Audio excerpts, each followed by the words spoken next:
কী ভাবছো সবাই? অতীতের কথা সব ভুলে গেছে? সব মানুষ ভুলে গেছে, কিছু মনে নেই? তুমি কার সাথে খারাপ করেছো, তুমি কার সাথে ভালো করেছো, কে কারোর কিছু মনে নেই? হতে পারে অনেকে ভুলে গেছে, আমরাও ভুলে গেছি। উপরে একজন বসে আছে না, সে কিন্তু ভোলেনি। তুমি বা তোমরা আমাদেরকে ভালো রাখার জন্য দূরে সরে চলে গেছো না?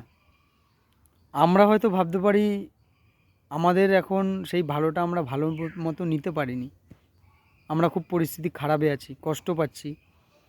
প্রত্যেকটা রিলেশনশিপে, ভালোবাসা সম্পর্কে এরকমটাই হচ্ছে এখন। তো কথা হচ্ছে যে আমরা ভেবে থাকি সেই মেয়েটা হয়তো ভালো আছে, সেই ছেলেটা হয়তো ভালো আছে। একদমই না।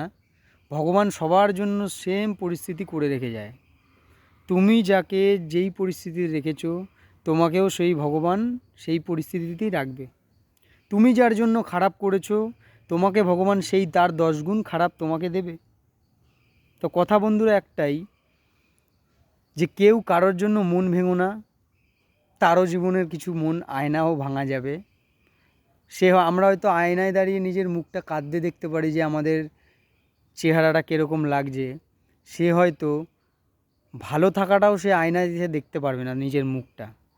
কারণ কি হয়, যে যতটা খারাপ করে না, কারোর সাথে বেইমানি করে, কাউকে ঠকায়, সেই জিনিসটা নিজের আয়নায় যদি সে মানুষ হয়ে থাকে, প্রকৃত মানুষ, নিজের আয়নায় মুখ তাকাতে কোনো দিনও সে পারবে না।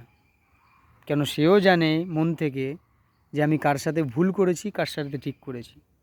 তো ভগবান সবাইকে সবার জায়গা ফিরিয়ে দেয়। আমরা একটাই চাইবো, আমাদের সে যে বলে না যে ভালো থাকবে বলে আমি ছেড়ে চলে গেছি, তা আমি ভগবানের কাছে তোমরাও একটাই চাও, যে ভগবান আমাকে যেই পরিস্থিতিতে রেখেছে, যেই ভালোটা চেয়েছে, ভগবান যেমন তার জীবনেও সেই ভালোটা নিয়ে আসে।